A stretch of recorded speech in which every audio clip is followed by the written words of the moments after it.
to break down Boston Celtics Summer League winner and losers. Thank you guys so much for tuning in to Celtics Today by Chat Sports. I am your host, Ali Barefoot, and I honestly would overall give the Boston Celtics Summer League a nice solid B. I saw some really good things about the two-way people, some main Celtics, and also some people that could possibly earn some playing time for the Boston Celtics bench. Nobody's starting here for the Boston Celtics playing in the Summer League, but that's okay. So if you guys want to go on ahead and get this season underway, because it's great. Looking at all the new guys, Anton, Watson, Baylor Scheierman, seeing Neemias Queta back in action, but I'm not going to lie, I miss the OG. So if you guys want the season to start, go on ahead and like this video.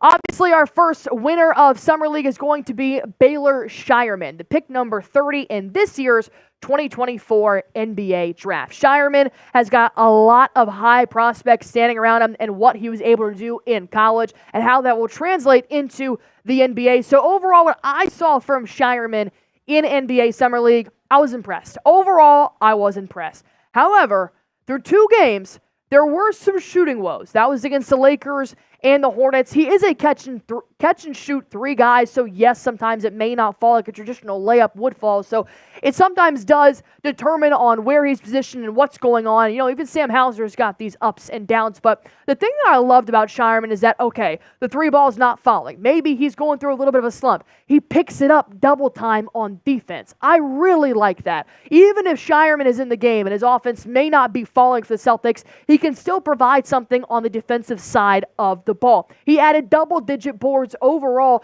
in all of his games for NBA Summer League. He has hustle and gets on the floor with his size. He's not afraid to dive, to go after a ball. I saw several times where he was in the paint fighting for a ball as well. He's got that tenacity. Plus, his court vision is strong. He was making no-look passes. He was making backdoor passes. He was dribbling in between two defenders to allow another pass to open up on the outside perimeter. He was beautiful with how he was assisting the basketball, how he was rebounding. So even if the shot's not falling, he's got a lot of potential. But on the loser front, I got to put Jordan Walsh in there. He started off really shaky against the Miami Heat. He had really bad fouls. The turnovers were a problem. But then he bounced back against the Lakers game. He showed me, okay, it was just a bad game, and that's fine. But coming in from a guy that was drafted last year, a guy that's had real minutes in the NBA, I was not impressed by what I saw from second-year player Jordan Walsh. Because normally, Jaden Springer, Neemias Queta, J.D. Davison, these guys who have been here before, they should kind of dominate in Summer League. Jaden Springer played himself out of Summer League, which is what you want. I didn't see that from Walsh. He struggled to find his shooting rhythm multiple times, not just that Miami Heat game. He got aggravated once he was in foul trouble, started making stupid turnovers, started making stupid passes, wasn't cutting, wasn't really helping on defense in that first game. When he got into that foul trouble, you could see he was visibly frustrated with himself, which is not the mature response to have on that court, especially if it's in crunch time when you lost by 5 to the Miami Heat. And I was expecting more of a performance from Jordan Walsh, to be honest. Second-year player. He came out of college really young. He only played 1 year in college and now playing for the Boston Celtics. He was great for the Maine Celtics last year, so I know that he could probably develop over more time still in Maine this year and still possibly playing some minutes here for the Boston Celtics. But overall, he struggled, man, and that was not my favorite part, watching a second-year player come into Summer League playing against guys that are just out of college. And he is still younger. He's still younger than Anton Watson and Baylor Scheierman, so there is still room to grow. But overall, I wasn't impressed. Back to the winner, shall we? Anton Watson. You got one draft pick and the second draft pick. Both winners. I love Anton Watson, man. And that's really crazy coming in at number 54 and having kind of a shadow of Baylor Scheierman hanging over you as the first draft pick. But I loved everything I saw from Watson on both sides of the ball. He's aggressive.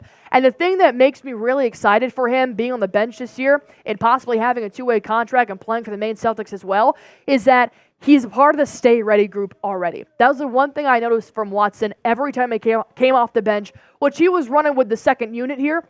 Every time he came off the bench, he did not need any time to adjust the speed of the game. That's a part of the stay ready group. That's your Pritchard. That's your Hauser. That's your O'Shea Brissett's that I think he'll fit in really well in the Celtics franchise here.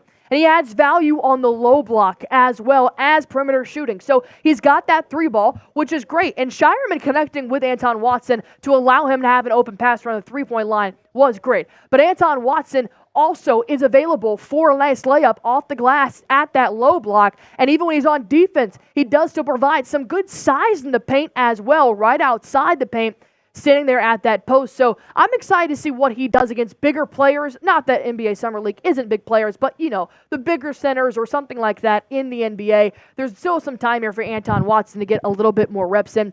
And the good news is he's a crunch time player. He was really helping the Boston Celtics when they were losing to the Charlotte Hornets to come back, win in crunch time. Anton Watson, I think, thrived in that type of performance. So overall, 2 out of 3 are the NBA's recent draft picks for the Boston Celtics. If you're glad Brad Stevens picked up these 2 guys, go on ahead and like this video. Show them some love. Show the rookies some love. What you're thinking about Baylor Scheierman and Anton Watson.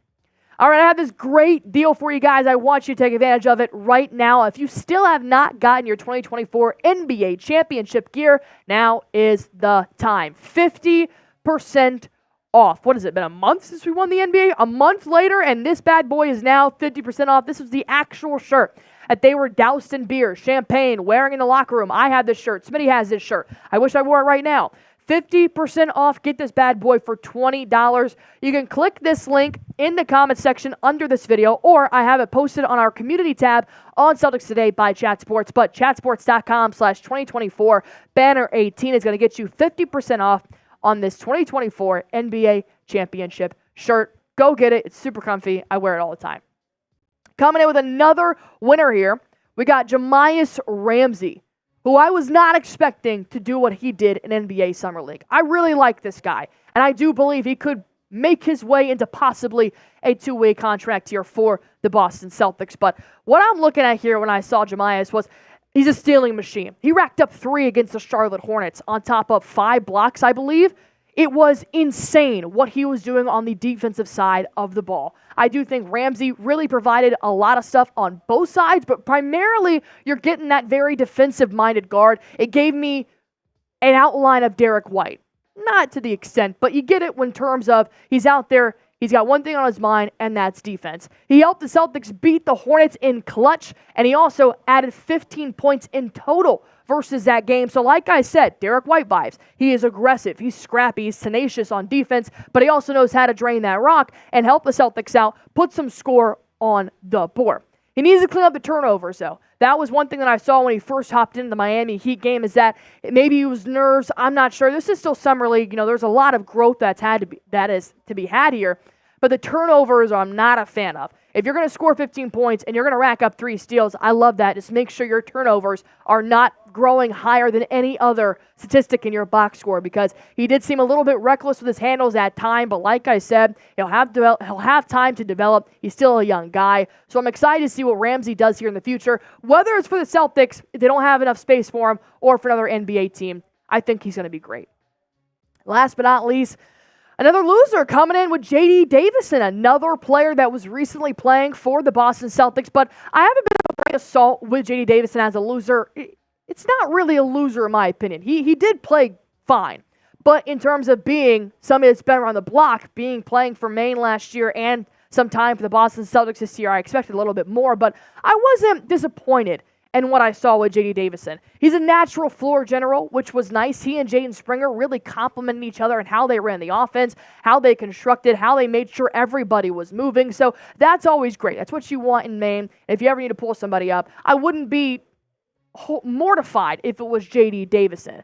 But he is still making some costly mistakes that I don't think he should be making at this point in his career. These were rookie mistakes. These were first time at Summer League jitters when he shouldn't have that. It wasn't the right play-making decisions that I wanted to see from J.D. Davison.